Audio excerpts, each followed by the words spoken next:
الحمدللہ رب العالمین والصلاة والسلام علی خاتم النبیین اما بعد فاعوذ باللہ من الشیطان الرجیم بسم اللہ الرحمن الرحیم۔ پڑھیے الصلاة والسلام علیک یا رسول اللہ وعلی آلک واصحابک یا حبیب اللہ، الصلاۃ والسلام علیک یا نبی اللہ وعلی آلک واصحابک یا نور اللہ۔ درود پاک پڑھنے کے بے شمار فضائل و برکات ہیں۔ بڑی پیاری کتاب ہے، حدیثوں پر مشتمل ہے، اربعین عطار، قسط نمبر 2 ہے، صفحہ نمبر 26 ہے، حدیث پاک نمبر بھی 26 ہے۔ اور وہ حدیث کیا ہے؟ بہت سارے لوگ ملتے ہیں، کہتے ہاتھ تنگ ہے، گزارا نہیں ہو رہا، غربت ہے، مہنگائی بڑھ گئی ہے۔ اب یہ دیکھیں، نبی پاک علیہ الصلوۃ والسلام نے فارمولہ دے دیا ہے۔ میرے آقا فرماتے ہیں اللہ پاک کا کثرت سے ذکر کرنا اور مجھ پر درود شریف پڑھنا غربت دور کرتا ہے۔ تو یہ ذہن بنا لیں کہ ذکر اللہ اور درود پاک یہ کثرت سے کیا کریں۔ اب ذکر اللہ کیسے ہو سکتا ہے؟ افضل الذکر، سب سے افضل ذکر کہا گیا لا الہ الا اللہ ہے۔ تو تسبیح پڑھتے رہا کریں، لا الہ الا اللہ کی تسبیح پڑھیں اور 3-4 بار پورا کلمہ بھی پڑھ لیں، لا الہ الا اللہ محمد الرسول اللہ، یہ سب سے افضل ذکر ہے۔ پھر اس کے بعد آپ سبحان اللہ وبحمدہ سبحان اللہ العظیم یہ پڑھتے رہا کریں، سبحان اللہ الحمدللہ اللہ اکبر، یعنی اللہ کا ذکر زبان پہ رہے نا۔ فضول باتوں سے بچ کر جس رب نے زبان دی ہے اس رب کا ذکر کرتے رہیں، بیٹھے بیٹھے نیکیاں مل رہی ہیں، انشاءاللہ پریشانیاں الگ دور ہوں گی، غربت الگ دور ہوگی۔ پھر درود پاک پڑھتے رہیں، الصلاۃ والسلام علیک یا رسول اللہ صلی اللہ تعالی علی محمد صلی اللہ علیہ وسلم۔ درود ابراہیمی پڑھ لیں جو آپ نماز میں، جو درود آپ کو آسانی سے آپ پڑھ سکتے پڑھیں۔ تو کم از کم روزانہ اپنی روٹین میں کچھ تعداد میں ذکر الہی اور درود پاک کو ضرور شامل کریں۔ بہتر تو یہ ہے کہ ہر نماز کے بعد جو تسبیح فاطمہ ہے 33 بار سبحان اللہ، 33 بار الحمدللہ، 34 بار اللہ اکبر پڑھ لیا کریں۔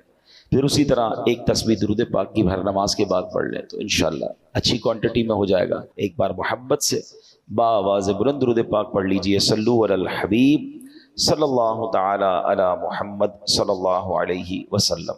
اب ہم انشاءاللہ قرآن پاک کی وہ آیت انشاءاللہ پڑھیں گے اور اس کا ترجمہ اور اس کے بارے میں جانیں گے۔ اور میں نے یہ بھی بتایا ہوا ہے بیان میں کہ بے شک پورا قرآن ہی پڑھنا ہے، مگر قرآن میں کچھ خاص آیتیں ہیں جس میں اللہ نے مومنوں سے بات کی ہے، مجھ سے اور آپ سے ڈائریکٹ بات کی ہے۔ کیسے بات کی ہے؟ یا ایھا الذین آمنو کہہ کر، ٹھیک ہے۔ آج انہی میں سے ایک آیت ہم سنیں گے بھی اور پھر اس کو سمجھنے کی کوشش کریں گے۔ توجہ سے سننا ہے آپ نے۔ پارہ نمبر 17 ہے، سورہ حج ہے اور آیت نمبر 77 نمبر آیت۔ اللہ قرآن میں فرماتا ہے یا ایھا الذین آمنوا ارکعوا واسجدوا واعبدوا ربکم وافعلوا الخیر لعلکم تفلحون۔ صدق اللہ العظیم۔ آسان ترجمہ قرآن کنز العرفان۔ اللہ فرماتا ہے اے ایمان والو، رکوع اور سجدہ کرو اور اپنے رب کی عبادت کرو اور اچھے کام کرو اس امید پر کہ تم فلاح پا جاؤ۔ اب آتے ہیں اس آیت کی طرف جو ہم نے آیت تلاوت کی۔ 17واں پارہ ہے، سورہ حج ہے اور 77 آیت نمبر ہے۔ 3 نکاتی فارمولہ اللہ نے دیا ہے اور اس فارمولے میں انعام بھی بتا دیا ہے کہ جو ان 3 اسٹیپس کو فالو کر لے گا اسے کیا ملے گا؟ وہ فلاح پا جائے گا، ساری زندگی کامیابی سے گزارے گا، آخرت میں بھی اسے انعام مل جائے گا۔ یہی تو چاہیے نا کہ زندگی بیسٹ گزرے اور آخرت میں بھی محروم نہ رہو، ادھر بھی اللہ سکون دے ادھر بھی سکون دے۔ کچھ لوگ صرف یہیں کے سکون، یہیں کے مزے، یہیں کی راحت کے لیے جیتے ہیں، بس یار ادھر موج ہو جائے، دنیا میں مزے ہوں۔ میں سوال کرتا ہوں آپ سے، کسی شخص کے دنیا میں مزے ہیں، بڑا اچھا گھر بھی ہے، تو گاڑیاں بھی ہیں، تو پیسے بھی ہیں، تو جو بھی ہے، جس قبر میں مر کے جانا ہے وہ کیڑے انتظار کر رہے ہیں، وہ سانپ انتظار کر رہے ہیں۔ بتاؤ یہ زندگی اچھی ہے؟ اور اس کے بعد قیامت اور آخرت کا عذاب انتظار کر رہا ہے۔ کیا کرنا ہے اس دنیا کے مزے کا؟ کتنا ٹائم رہو گے اس دنیا میں؟ کوئی ہے جو 500 700 800 سال رہتا ہو؟ اب تو ہماری ایوریج لائف مشکل سے 60-70 سال، وہ بھی جی لیا تو جی لیا، اس سے پہلے ہی چلے جاتے ہیں لوگ. تو ایسی 50-60-70 سال کے مزے کے لیے قیامت تک کے لیے قبر میں عذاب بھگت لوں، اور پھر اللہ نہ کرے قیامت کے دن بھی شرمندگی ہو، وہاں الگ تکلیف. نہیں، ہمیشہ پلاننگ یہ ہونی چاہیے دنیا میں بھی سکون ہو، ادھر بھی لائف اچھی گزرے، اللہ ادھر بھی لائف اچھی وہ، اور اس کی زیادہ فکر ہونی چاہیے. عقل مند کون ہوتا ہے؟ جدھر زیادہ رہنا ہے ادھر کی زیادہ تیاری. لاجک بھی یہی ہے نا. آپ میں سے کچھ ایسے ہیں جو کراچی کے رہنے والے نہیں ہیں، کراچی آئے ہوئے ہوں گے کام کاج کے لیے، تو آپ فکر کہاں کی کرتے ہیں؟ اپنے گاؤں میں گھر اچھا بن جائے، ادھر ذرا اچھا سکون کے ساتھ رہوں، تھوڑا ٹائم یہاں آیا ہوں پھر چلا جاؤں گا. ایسا ہی ہے نا. بالکل یہی ذہن بناؤ. ہم دنیا میں مہمان بن کر آئے ہیں، 50-60-70 سال کا ایگزام دینے آئے ہیں. اصل زندگی وہ ہے. کاش یہ بات ہمیں سمجھ آ جائے نا، تو پھر دنیا کی رنگینی کے لیے حرام نہیں کرے گا بندہ، پھر دنیا میں سکون پانے کے لیے کسی پر زیادتی نہیں کرے گا، پھر کیونکہ اس کو یہ پتا ہے اگر تھوڑی تکلیف بھی ہے تو انشاءاللہ اس کے بعد بڑی راحت آنے والی ہے. اور اللہ پاک نے جو یہ قرآن کی جو میں آیت پڑھنے جا رہا ہوں نا، یہ عمل کوئی کر لینا، دنیا میں بھی سکون، آخرت میں بھی سکون، ادھر بھی مزے انشاءاللہ ادھر بھی مزے. اب 3 نکاتی فارمولہ ہے، پراپرلی توجہ سے سنیے. اللہ قرآن میں فرماتا ہے اے ایمان والو. دیکھو بات مجھ سے اور آپ سے ہو رہی ہے، بے ایمان سے تو نہیں ہو رہی نا. جب مجھ سے اور آپ سے اللہ بات کر رہا ہے تو بی کانشیس، توجہ سے سنیں نا. اور ہم پڑھتے ہی نہیں ہیں کہ اللہ نے قرآن میں مجھ سے اور آپ سے کیا بات کی ہے.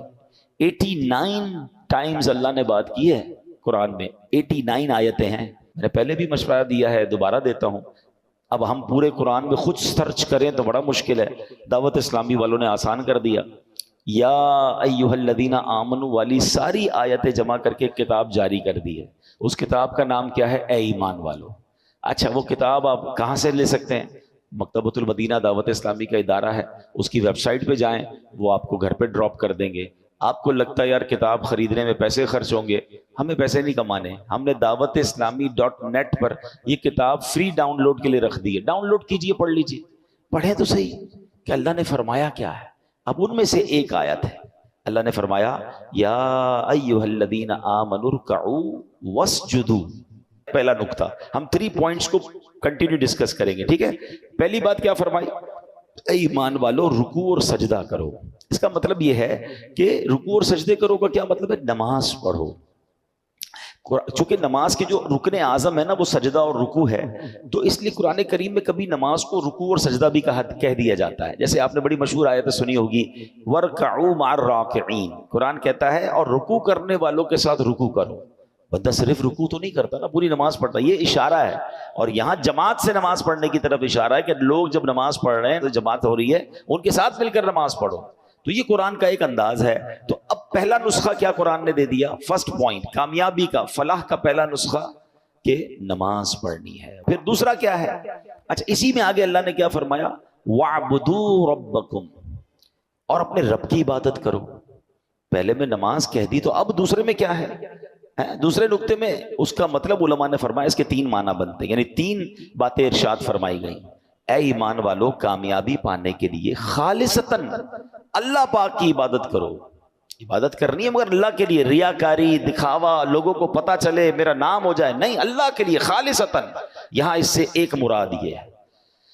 پھر فرمایا اے ایمان والو نماز کے علاوہ جتنی قسم کی عبادتیں ہیں، صرف نماز تو عبادت نہیں ہے نا، روزہ ہے، زکوٰۃ ہے، اگر حج فرض ہے تو حج کرو، تلاوت کرو، درود پاک پڑھو، ماں باپ کی خدمت کرو، وغیرہ وغیرہ. اب یہ عبادتیں بجا لاؤ. یہاں دوسرا نقطہ یہ ہے، اس کی تیسری بات علماء نے یہ فرمائی کہ اے ایمان والو کامیابی پانے کے لیے عبادت کرو، پورے اخلاص کے ساتھ کرو، مگر ساتھ ساتھ گناہوں سے بھی بچتے رہو. یہ بڑا مسئلہ ہے. ہم عبادت تو کر لیتے ہیں، ابھی دیکھیں نا رمضان آئے گا تو ماشاءاللہ تقریباً لوگ جن کو اللہ پاک نے ہدایت دی ہے وہ نماز بھی پڑھتے ہیں، روزے بھی رکھتے ہیں، تراویح بھی پڑھتے ہیں، لیکن گناہ سے بچنے والی جو سائیڈ ہے نا ہم اس کو نہیں دیکھ پا رہے ہوتے ہیں. اور یہ بہت ضروری ہے. اس کو آپ آسان لفظوں میں یوں سمجھیں کہ آپ کبھی ڈاکٹر کے پاس جائیں اور آپ کہیں میرا گلا بڑا خراب ہے، اور ڈاکٹر آپ کو گلے کی دوائی دے. اب تھوڑے دنوں بعد جائیں کہ ڈاکٹر صاحب ساری دوائی پی لی ابھی تک گلا ٹھیک نہیں ہوا. تو ڈاکٹر صاحب کہیں کہ بھائی آپ نے کوئی ٹھنڈے پانی سے اور کھٹے سے پرہیز کیا تھا؟ تو آپ کہیں نہیں میں تو دوائی بھی ٹھنڈے پانی سے ہی پیتا ہوں. تو ڈاکٹر کیا کہیں گے؟ آپ اور 2-4 ڈبے بھی کھا لیں پھر بھی آپ کا گلا ٹھیک نہیں ہونا. دوائی کے ساتھ ساتھ پرہیز بھی تو ضروری ہے نا. ہیں. اب اس کو اس طرح سمجھیں کہ ہم دوائی تو لے رہے ہیں نمازیں پڑھ کے روزے رکھ کے، مگر پرہیز نہیں کر رہے، گناہ بھی کر رہے ہیں، دونوں ساتھ چلا رہے ہیں. نہیں، قرآن کیا کہتا ہے؟ اے اللہ کے بندو، اللہ کی عبادت کرو مگر گناہ سے بھی بچو. اور اب آئیے آگے چلتے ہیں، ایک حدیث پاک سے اس بات کو ذرا اور سمجھ لیں گے تو اور بات کلیئر ہو جائے گی. پیارے آقا علیہ الصلوۃ والسلام نے حضرت ابو ہریرہ رضی اللہ عنہ کو نصیحت فرمائی، کن ورعن تکن اعبد الناس. اے ابو ہریرہ، پرہیزگار ہو جاؤ، گناہوں سے بچتے رہا کرو، سب سے بڑے عبادت گزار ہو جاؤ گے. ہم کیا سمجھتے ہیں؟ بہت زیادہ عبادت کرنے والا عبادت گزار ہوتا ہے. یقیناً عبادت کرنی ہے مگر گناہ سے بچنا از ویری امپورٹنٹ. یہ دونوں ملیں گے تو سمجھ لیں اس کی برکتیں ملیں گی. اس کو اور اچھے انداز سے سمجھیے. حضرت عمر فاروق رضی اللہ تعالیٰ عنہ مسلمانوں کے دوسرے خلیفہ ہیں نا، لوگوں سے خود آپ نے ایک سوال کیا، ساتھی بیٹھے تھے آپ کے، آپ نے کوسچن کیا ای الناس افضل، لوگوں میں سب سے افضل بندہ کون ہے؟ لوگوں نے عرض کی نمازی.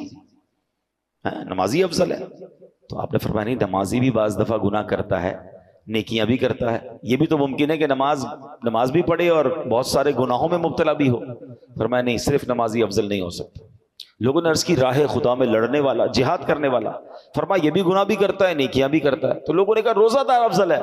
حضرت عمر کہتے ہیں روزہ دار بھی گناہ کرتا ہے، روزہ بھی رکھتا ہے، ہر روزہ دار تو سارے گناہوں سے نہیں بچتا. پھر خود فاروق اعظم رضی اللہ تعالیٰ نے جواب دیا، افضل کون ہے؟ فرمایا سب سے افضل بندہ صاحب ورع ہے، یعنی پرہیزگار ہے، یعنی گناہوں سے بھی بچنے والا ہے. تو پھر وہ اطاعت گزاروں میں ہے، پھر اس کی اطاعت مکمل ہو جاتی ہے. تو اصل بات ہے گناہوں سے اپنے آپ کو بچانا. اللہ پاک نے ایک جگہ فرمایا نا، وَاعْبُدُوا رَبَّكُمْ، اپنے رب کی عبادت کرو. اے ایمان والو، صرف اور صرف اللہ پاک کی رضا کے لیے عبادت کرو، ریاکاری سے بچو، ہر قسم کی عبادت بجا لاؤ، اور سب سے اہم یہ ہے کہ گناہوں سے بھی اپنے آپ کو بچاؤ. تو 2 پوائنٹ پورے ہو گئے. پہلا کیا تھا؟ فلاح پانے کا، کامیابی کا، کہ نماز پڑھنی ہے. دوسرا کیا ہے؟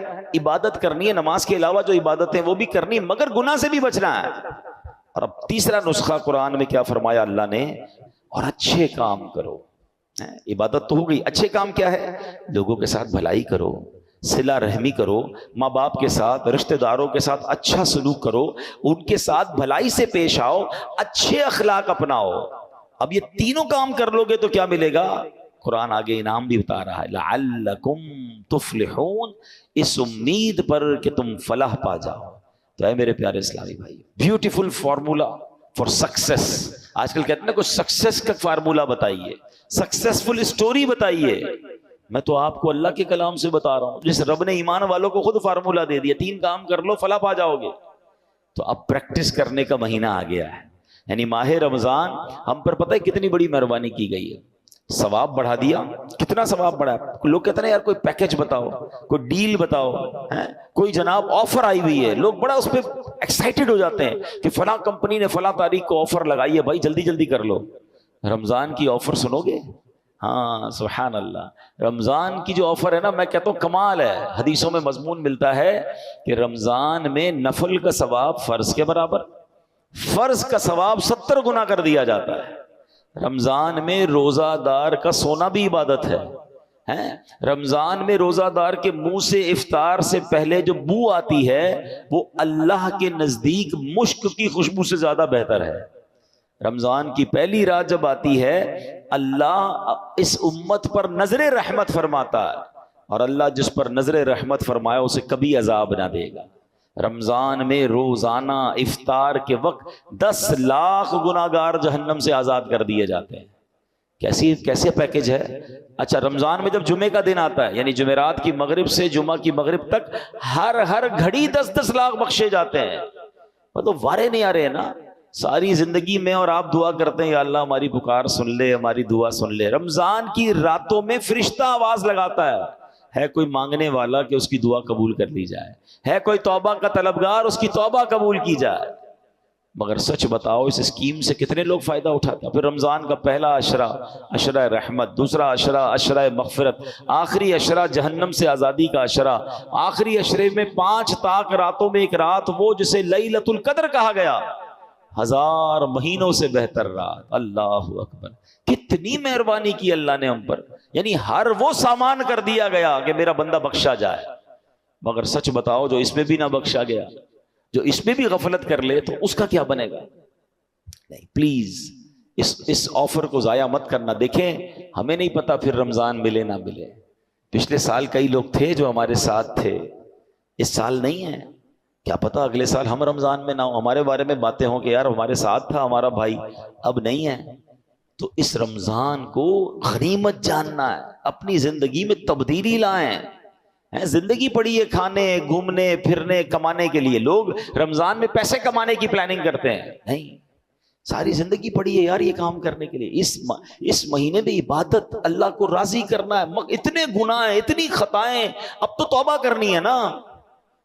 تو اب آپ سوچیں کہ یہ جو میں نے قرآن کا فارمولہ بیان کیا، 3 نکاتی فارمولہ، یہ رمضان میں اگر میں پریکٹس کر لوں کہ رمضان میں نمازیں پڑھوں اور عبادتیں کروں، اچھے کام بھی کروں، گناہوں سے بھی بچوں، تو انشاءاللہ میرا رب، اللہ کی رحمت سے امید ہے مجھے فلاح پانے والوں میں شامل فرما لے گا. تو اپنی زندگی میں ہم نے تبدیلی لانی ہے. اچھا اب یہاں ایک اور بڑا پرابلم ہے.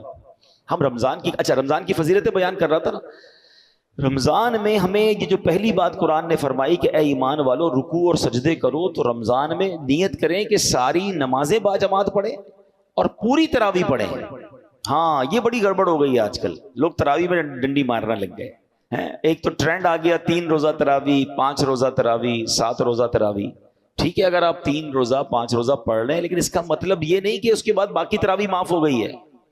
تراویح چاند رات تک، عید کی چاند نظر آنے سے پہلے پڑھنی ہے. جس دن چاند نظر آ گیا اس دن نہیں پڑھنی، باقی پڑھنی ہے. اور 20 رکعت پوری پڑھنی ہے کہ یہ سنت مؤکدہ ہے. اچھا اس کے علاوہ سمجھیے نا، حدیث پاک میں آتا ہے جس کا مضمون ہے کہ جو رمضان میں ایک سجدہ کرے اس کو ایک سجدے کے بدلے 1500 نیکیاں ملیں گی. ہر سجدے پر جنت میں سرخ یاقوت کا محل عطا فرمایا جائے گا. اور فرمایا ایک درخت ایسا اسے جنت میں دیا جائے گا، اس کا سایہ اتنا بڑا ہوگا، اس کی ڈائمنشن اتنی بڑی ہوگی کہ گھڑ سوار یعنی ہارس رائڈر 500 سال تک دوڑتا رہے اس کا سایہ ختم نہیں ہوگا، یا اتنا سایہ ہوگا. اب مجھے بتاؤ یہ ہر سجدے پر انعام ہے. مبارک کونے جو پوری تراویح پڑھتے ہیں. 20 تراویح پڑھیں تو کتنے سجدے ہو گئے؟ 40 سجدے ہو گئے. 40 سجدے پر 1500 نیکیاں ملیں تو 60,000 نیکیاں. 40 جنت کے گھر، 40 جنت کے درخت ملتے ہیں اس کو جو پوری تراویح پڑھتا ہے. اب کچھ لوگوں نے 8 پڑھ کے چلے جانا ہے تو خود سوچیں کتنا بڑا لاس کر رہے ہو اپنا.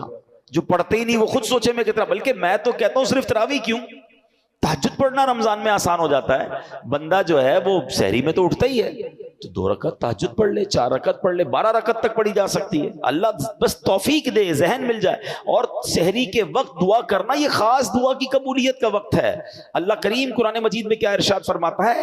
وَبِالْأَسْحَارِ هُمْ يَسْتَغْفِرُونَ، اور رات کے آخری پہروں میں بخشش مانگتے ہیں. یہ نیک لوگوں کا وصف قرآن میں بیان کیا. سحری میں اٹھیں، ایک تسبیح استغفار کی بھی پڑھ لیں، استغفر اللہ استغفر اللہ استغفر، دعا کریں اور پھر سحری کر لیں. 10 منٹ پہلے اٹھ جائیں نا. یعنی ایک سجدے پر اگر مجھے ایک جنت کا گھر مل رہا ہے، جنت کا درخت مل رہا ہے، 1500 نیکیاں مل رہی، تو کیوں سستی کرنی ہے؟ ساری رات گھومنا پھرنا، کرکٹ کھیلنا، پتہ نہیں کھانا پینا، اسی میں قوم لگی ہوئی ہے. نہ کریں ایسا. ساری زندگی آپ کھا پی سکتے ہیں، رمضان اس لیے نہیں ہے. پلیز اس میں عبادت کر لیجئے، اللہ کو راضی کر لیجئے، ڈھیروں نیکیاں کما لیجئے. میں چوٹ کرنے کے لیے، سمجھانے کے لیے کہہ رہا ہوں. چلے ہماری اس مسجد میں اگر ہم ایک اعلان کر دیں، کوئی بڑے صاحب آ جائیں اور اعلان کر دیں کہ بھائی اس رمضان میں جتنے لوگ تراویح پوری پڑھیں گے، 20 رکعتیں پڑھیں گے، جاتے جاتے 60 ہزار روپے کیش ان کو لفافے میں دیے جائیں گے اور ایک DHA کا پلاٹ دیا جائے گا. مجھے بتاؤ اس مسجد میں جگہ تو چھوڑے، روڈے ووڈے سب بھر جائیں گی نا. اور لوگ پھر آخری دن دعا بھی کریں گے، یا اللہ 29 کا چاند نہ دکھے، 30 کا دکھے، ایک پلاٹ اور مل جائے گا، ایک 60,000 کا لفافہ اور مل جائے گا. ویسے لوگ یہی دعا کر رہے ہوتے ہیں جن کو روزے بھاری پڑتے ہیں کہ 29 میں رمضان چلا جائے. معاذ اللہ. ارے ایک دن اور مانگ لو یار. اب میں چوٹ کر رہا ہوں آپ کو. 60,000 روپے روز تراویح پہ ملے اور ایک DHA کا پلاٹ ملے، ہر بندہ پوری تراویح پڑھے گا. میں آپ کے نبی کا حدیث سنا رہا ہوں آپ کو. ہر سجدے پر 1500 نیکیاں ہیں، ہر سجدے پر ایک جنت کا گھر ہے. یار کیا دنیا کی چیزیں ہمیں کام آئیں گی؟ ہم کیوں دنیا کی اسکیم کے لیے ریڈی ہیں اور جنت کے خزانے بٹ رہے ہیں اور ہم بھاگ جاتے ہیں. اچھا آتے ہیں کچھ لوگ نا رمضان میں، ہم نے ٹرینڈ دیکھا ہے، پہلے 3-4 دن مسجد فل ماشاءاللہ، اور چوتھے دن سے ایک صف پیچھے سے کم ہونا شروع ہوئے گی. اور آہستہ آہستہ پھر 15-17 رمضان تک نمازی کم ہو جائیں گے، پھر آخری طاق راتوں میں جوش آئے گا تو آئیں گے۔ ایسا نہ کرو یار پلیز، آپ اس بار پنکچول جم کے عبادت کریں کہ نہیں کچھ بھی ہو جائے، بلکہ رمضان میں پریکٹس کرنی ہے کہ اس بار ایسی عبادت کی عادت پڑ جائے کہ پھر رمضان تو چلا جائے ہم مسجد سے جڑ جائیں گے انشاءاللہ، ہم نماز قضا نہ کریں، ہم عبادت میں دل لگا لیں، یہ تو ہماری اور آپ کی پریکٹس کروانے آ رہا ہے۔ تو اس بار رمضان میں یہ ذہن بنا لیں کہ بس میں نے نیکیاں سمیٹنی ہیں اور میں نے اللہ کو راضی کرنا ہے۔ اللہ اکبر، نماز اوابین بھی ادا کیا کریں۔ آؤ اس کی فضیلت بتاؤں۔ یہ کیا طریقہ ہوتا ہے کہ آپ مغرب پڑھے تھے نا، 3 فرض پڑھتے ہیں، 2 رکعت سنت پڑھا کریں، 2 رکعت نفل پڑھیں اور 2 رکعت اوابین کی نیت سے پڑھ لیں، یہ ٹوٹل 6 رکعتیں ہوتی ہیں۔ اور سبحان اللہ حدیث پاک میں ہے جس نے نماز مغرب کے بعد 6 رکعتیں اس طرح پڑھی کہ کوئی بری بات نہ کی تو اس کے حق میں 12 سال کی عبادت کرنے کے برابر ہے۔ کتنی دیر لگتی ہے یار، فرض تو پڑھتے ہی ہیں، کچھ لوگ سنتیں بھی پڑھتے ہیں۔ اب انشاءاللہ رمضان میں بھی نیت کروں، اب بھوک تو لگی ہوتی ہے، کھانا ریڈی ہوتا ہے، 2-4 منٹ کی بات ہے نا۔ ایک حدیث پاک میں آیا جو مغرب اور عشاء کے درمیان مسجد میں ٹھہرا رہے، نماز اور قرآن کے علاوہ کوئی بات نہ کرے تو اللہ پاک کے ذمہ کرم پر حق ہے کہ اس کے لیے جنت میں 2 محل بنائے جن میں سے ہر ایک کی مسافت 100 سال ہوگی، دونوں کے درمیان اس کے لیے درخت لگائے گا، اگر اہل دنیا اس کا چکر لگائیں تو وہ سب کا احاطہ کر لے۔ یوں بٹرے ہوتے ہیں خزانے۔ اللہ کے گھر میں آیا کریں، بیٹھا کریں، جلدی نہ مچایا کریں، اور پھر مسجد کا ادب بھی کرنا ہے۔ یہ بات بھی میں سمجھا دوں۔ ہوتا کیا ہے کہ رمضان میں نمازی آتے ہیں ماشاءاللہ، بہت اچھی بات ہے، لیکن دیکھیں مسجد اللہ کا گھر ہے، اللہ کے گھر کا اکرام ہے، کوئی تو پروٹوکول ہوگا نا۔ آپ کہیں دعوت میں جاتے ہیں، کسی بڑی شخصیت کے گھر جاتے ہیں، اپنا لباس چیک کرتے ہیں، خوشبو لگاتے ہیں، چہرہ دھوتے ہیں، اچھی بات ہے، مگر کیا اللہ کے گھر میں آتے وقت یہ کرتے ہیں؟ ایسا سوچنا ہوگا نا، جیسا کپڑا ہے، اسمیل آ رہی ہے، بو آ رہی ہے، بعض لوگوں کے منہ سے بدبو آ رہی ہوتی ہے۔ آپ کو پتا ہے بعض صورتوں میں کہ جب آپ کے جسم اور منہ سے اسمیل آ رہی ہے، بدبو آ رہی ہے، مسجد میں آنا ہی ناجائز ہے، کیونکہ اللہ کے فرشتے آتے ہیں ادھر، ان کو تکلیف ہوتی ہے، مسلمانوں کو بھی تو تکلیف ہوتی ہے نا۔ تو میرا پہلا مشورہ تو یہ کہ افطار کے بعد اگر آپ نے جماعت سے نماز پڑھنی اور پڑھنی چاہیے تو آپ افطار میں صرف کھجور کھا لیں، فروٹ کھا لیں اور اچھے طریقے سے منہ دھو لیں، ورنہ یہ سموسے پکوڑے پتہ نہیں کیا کیا پیاز کے ساتھ چیزیں کھا رہے ہوتے ہیں، اور اب اتنا ٹائم نہیں ہوتا کہ آپ منہ صاف کر سکیں، اور اب ایسا ہی منہ لے کر آپ مسجد میں آ رہے ہیں تو سوچیں تو مسجد کی بے ادبی ہے۔ جب بھی مسجد میں آئے ایک بات خیال رکھیں، میں اللہ کی بارگاہ میں اللہ کے گھر میں جا رہا ہوں، کپڑا صاف ستھرے ہوں۔ علماء کرام نے، ہمارے بزرگوں نے نماز کے کپڑے الگ رکھے ہوئے تھے کہ جب نماز پڑھنی ہوتی تو وہ اچھے والے کپڑے پہنتے، ہم نے دعوت کے کپڑے الگ رکھے ہیں۔ کچھ لوگ نماز ایسے کپڑے پہن کے پڑھتے ہیں جب کسی کے سامنے وہ کپڑے نہیں پہن سکتے، ہم نے دیکھا گھر میں وہ عجیب سے کپڑے پہن کے نمازیں پڑھ رہے ہیں، بھائی باقی کے یہی کپڑے پہن کے کسی دنیا دار کے پاس جاؤ گے؟ نہیں، ذرا رکیں، ذرا استری کروا لو، ذرا کپڑے تیار کر لو۔ خود سوچیں یار، جتنا اکرام کریں گے، جتنی عزت کریں گے، مسجد میں جتنے وقار سے آئیں گے، انشاءاللہ اتنا نوازا جائے گا۔ ایک اور بات یاد کر لیں، مسجد میں ہنسنا قبر میں اندھیرا لاتا ہے۔ مسجد میں ضرور آئیں مگر ہنسی مذاق نہیں ہونی چاہیے، سیریس رہیں۔ مسجد میں فضول باتیں نیکیوں کو اس طرح کھا جاتی ہیں جیسے آگ لکڑی کو کھا جاتی ہے۔ ادھر آ کے بھی تراویح میں آئے ہیں، اب ٹائم تو گزر نہیں رہا، پیچھے بیٹھے ہیں، ہاں بھائی کیا چل رہا ہے ڈالر کا ریٹ، آج کل کیا ہو رہا ہے سونے کا بھاؤ؟ ارے اللہ کے بندے، اللہ کے گھر میں بیٹھے آخرت کی بات کر لے بھائی، تھوڑا ذکر الہی کر لے، فارغ ہے تو نہیں تسبیح اٹھا لو، دنیاوی بات نہ کریں، یہ آپ کی نیکیوں کو برباد کرنے والا کام ہے۔ اعتکاف کرنے والوں کو بھی یہ احتیاط کرنی چاہیے، اگر آپ کو لگتا ہے میں فضول باتوں سے نہیں بچ سکتا، ہنسی مذاق سے نہیں بچ سکتا، تو آپ کو اعتکاف نہیں کرنا چاہیے، کہیں ایسا نہ ہو سب بخشے جائیں اور آپ گناہ لے کے جا رہے ہیں۔ تو ادب کے ساتھ جتنا مسجد کا ادب کریں گے اتنی برکتیں ملیں گی۔ مسجد میں ایک اور شرعی مسئلہ بھی سن لیں، مسجد میں کھانا پینا، سونا، سحری افطاری کرنا یہ جائز نہیں، لیکن اگر کوئی مسجد میں آ کر اعتکاف کی نیت کر لے گا تو پھر یہ چیزیں اس کے لیے ضرورتاً جائز ہو جائیں گی۔ تو اپنی عادت یہ بنائیں کہ جب بھی مسجد میں آئیں، whenever you enter in مسجد، آپ نے اعتکاف کی نیت کر لینی۔ کیسے کرتے ہیں؟ دل میں کر لیں میں اعتکاف کی نیت کرتا ہوں، زبان سے کہہ لیں نویت سنت الاعتکاف، تو اب آپ کا یہ کھانا پینا وغیرہ جائز ہو جائے گا۔ اب میں بڑی اہم بات کی طرف آخر میں توجہ دلانا چاہتا ہوں کہ نبی پاک کی پہلے ایک حدیث سن لیں۔ میرے آقا علیہ الصلوۃ والسلام فرماتے فاتقوا شہر رمضان، فرمایا ماہ رمضان کے معاملے میں ڈرو۔ ڈرنا کیوں ہے؟ ہاں آقا فرماتے ہیں فَإِنَّهُ شَهْرُ اللَّهِ، بے شک یہ اللہ پاک کا مہینہ. نبی پاک فرماتے ہیں اللہ پاک نے تمہارے لیے 11 مہینے رکھے ہیں، کھاؤ پیو لذت اٹھاؤ، مگر ایک مہینہ اللہ نے اپنے لیے خاص فرما لیا ہے. ٹرائی ٹو انڈرسٹینڈ، یہ اللہ کا مہینہ ہے، 11 مہینے کھائیں پیئیں لذتیں اٹھائیں. یہ ہمیں تو ایسا لگتا ہے کہ کچھ لوگ اسی ایک مہینے میں 11 مہینے کی لذتیں اٹھا رہے ہوتے ہیں، اسی ایک مہینے میں 11 مہینے کا کھانا کھا رہے ہوتے ہیں. نہیں، یہ مہینہ نبی پاک نے کیا فرمایا؟ اللہ سے ڈرو اس مہینے کے بارے میں، رمضان سے ڈرو، کیونکہ یہ اللہ کا مہینہ ہے. باقی 11 مہینے تمہارے، یہ ایک مہینہ اللہ کا. مگر سچ بتائیں آج حال کیا ہے؟ آج رمضان فوڈ فیسٹیول بنا ہوا ہے، ساری رات کھانا پینا، ہوٹلیں، عجیب عجیب جناب کام ہو رہے ہیں. رمضان ٹورنامنٹ ڈیسائیڈ ہوتے ہیں. نہ کریں ایسا. دیکھیں رمضان میں ثواب تو بڑھا دیا گیا، مگر ایک بات اپنے ذہن میں بٹھا لیں کہ جب کسی مقام یا کسی دن یا کسی ٹائم کا مقدس ہو جاتا ہے، وہ مبارک وقت ہوتا ہے، مبارک دن ہوتا ہے یا ایام ہوتے ہیں، اس جگہ پر یا اس وقت میں گناہ کرنا اس کی پنشمنٹ بھی زیادہ ہوتی ہے، اس کی سیویرٹی بھی زیادہ ہوتی ہے. مثال کے طور پہ کوئی بندہ روڈ پہ گناہ کرے، غلط ہے، اور مسجد میں آ کے کرے، تو آپ کیا کہیں گے؟ خدا کا خوف کرو یار، اللہ کے گھر میں ہیں. اگر کوئی پاکستان میں گناہ کرے غلط ہے، مگر مکے میں جا کے گناہ کرے تو کیا ہوگا؟ مکے میں ایک نیکی 1,00,000 نیکی کے برابر، ایک گناہ 1,00,000 گناہ کے برابر. بالکل اسی طرح رمضان میں اجر بڑھا دیا گیا. رمضان میں پتہ ہے ہم پر سب سے بڑی مہربانی کیا ہوئی ہے؟ لاجک کیا کہتی ہے؟ چیلنج بڑھا تو انسینٹیو بڑھا، ریوارڈ بڑھا. جیسے جیسے ٹارگٹ پورا کرو گے تب پیسے زیادہ ملیں گے نا. دنیا کا تو دستور یہی ہے. مگر اللہ نے کیا کیا؟ کوئی چیلنج نہیں، شیطان ہی بند کر دیا. لاجک کیا کہتی کہ بھئی یہ حکم ہوتا، شیطان کا پاور بڑھا دیا ہے، اب وہ تم پہ زیادہ اٹیک کرے گا، اب تم بچ کر نیکیاں کرو گے تو زیادہ ثواب ملے گا. نہیں، ایسا نہیں ہے. شیطان بند، اور کہا اب کرو نیکیاں اور ثواب ڈبل، ثواب بڑھا دیا، ثواب زیادہ. مگر اس سارے انتظام کے باوجود بھی کوئی گناہ کرے، اب اس کی سزا بھی زیادہ ہے. یہ سمجھیے پلیز. ہم نیکیوں کی طرف تو بعض اوقات توجہ دیتے ہیں، گناہ سے نہیں بچ پا رہے ہوتے. رمضان میں بھی چل رہے ہوتے ہیں گناہ.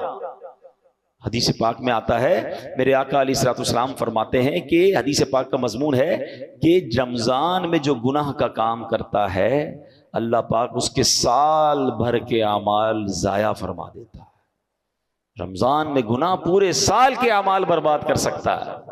تو پلیز آپ نے دیکھیں، تھوڑا سکون سے بیٹھیے. میرا مشورہ ہے، میں آپ کو بہت دل سے یہ مشورہ دے رہا ہوں. ایک لسٹ بنانی پڑے گی، تھوڑا ریئلائز کرنا ہوگا کہ میں رمضان میں گناہ نہ کروں، یہ کیسے پاسبل ہے. تو سب سے پہلے یہ دیکھنا ہوگا کہ میں کس کس راستے سے گناہ کرتا ہوں. مجھے وہ سارے دروازے، I have to close all my doors، وہ سارے دروازے بند کرنے ہوں گے جس سے گناہ آتا ہے. اور اس میں شاید سب سے بڑا ہمارا موبائل فون. موبائل فون میں سارے پیجز لائک کیے ہوئے ہیں، سارے گروپوں میں شامل ہیں. جیسے ہی موبائل کھولتے ہیں کوئی ویڈیو آ جاتی ہے، کوئی میوزک ہے، کوئی بے پردگی ہے، کوئی بے حیائی ہے، سب دیکھ رہے ہیں. رمضان میں اگر گناہوں سے بچنا ہے تو سوشل میڈیا کا استعمال کم کر دیں، بند کر دیں. میں تو کہتا ہوں ضرورت ہے واٹس ایپ پہ کسی کو سوال جواب کرنا ہے کر لیا، ورنہ نہ جائیں کسی سوشل میڈیا پیج پر. ہم گناہ کیے بغیر واپس آتے نہیں ہیں. مجھے گناہ سے اپنے اعمال بچانے ہیں، ورنہ 1 سال کے اعمال کہیں برباد نہ ہو جائے، یہ سوچ لیں.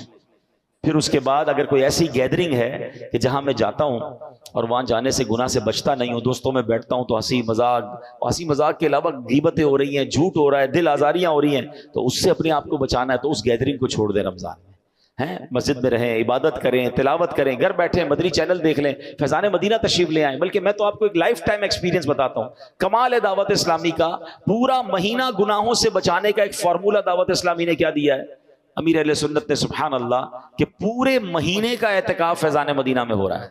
آپ کو جان کر حیرت ہوگی، نبی پاک علیہ الصلوۃ والسلام نے زندگی میں ایک بار پورے مہینے کا اعتکاف فرمایا تھا. پھر فرمایا کہ آخری عشرے کی 5 طاق راتوں میں ایک شب قدر ہے، آؤ میرے ساتھ اعتکاف کر لو. کیا زندگی میں ایک مہینہ ہم ایسا نہیں دے سکتے کہ ہم تمام گناہوں سے بچنے کے لیے اللہ کے گھر میں بیٹھ جائیں؟ آپ کے لیے پورا مہینہ ممکن نہیں، آخری عشرے کا اعتکاف کریں. لیکن اس مہینے میں ایک ٹارگٹ آج نیت کر کے جائیے، کچھ بھی ہو جائے ایک بھی گناہ نہیں کروں گا انشاءاللہ. شیطان بند ہے پھر بھی گناہ کروں یار، پھر بھی جھوٹ، پھر بھی غیبت، پھر بھی دل آزاری، پھر بھی حرام روزی. نہیں، آنکھوں کو گناہ سے بچائیں، ہاتھوں کو بچائیں. اللہ مجھے بھی یہ عمل کرنے کی توفیق عطا فرمائے، آپ کو بھی نصیب فرمائے. رمضان میں ایک اور نیکی ضرور کیجئے گا کہ اللہ کی راہ میں دل کھول کر خرچ کریں. یہ ماہ سخاوت بھی ہے، اپنے لیے بھی، اپنے رشتہ داروں، اپنے غریب ملازمین، ان کو تقسیم کریں، سحری افطاری کرائیں، اللہ کی راہ میں خرچ کریں. یہ خرچ کرنے سے مال کم نہیں ہوتا. انشاءاللہ آپ اپنی آنکھوں سے اس میں ملٹیپلیکیشن دیکھیں گے. جس کی زکوٰۃ کا ٹائم پورا ہو گیا وہ پوری زکوٰۃ ادا کرے. اور پھر میری گزارش ہے کہ آپ بھی دعوت اسلامی کا ساتھ دیں، آپ بھی اس نیکی کے کام میں اپنا حصہ ملائیں. تو اس بار اپنی زکوٰۃ میں، اپنے ڈونیشنز میں ہزاروں مدارس ہیں، لاکھوں علماء اور حفاظ بن رہے ہیں. تو دعوت اسلامی کا ساتھ دیں اور اپنا ڈونیشن، اپنا فطرہ، اپنی زکوٰۃ میں دعوت اسلامی کو ضرور یاد رکھیں. اللہ کریم عمل کی توفیق عطا فرمائے. آمین بجاہ النبی الامین صلی اللہ تعالی علیہ وسلم.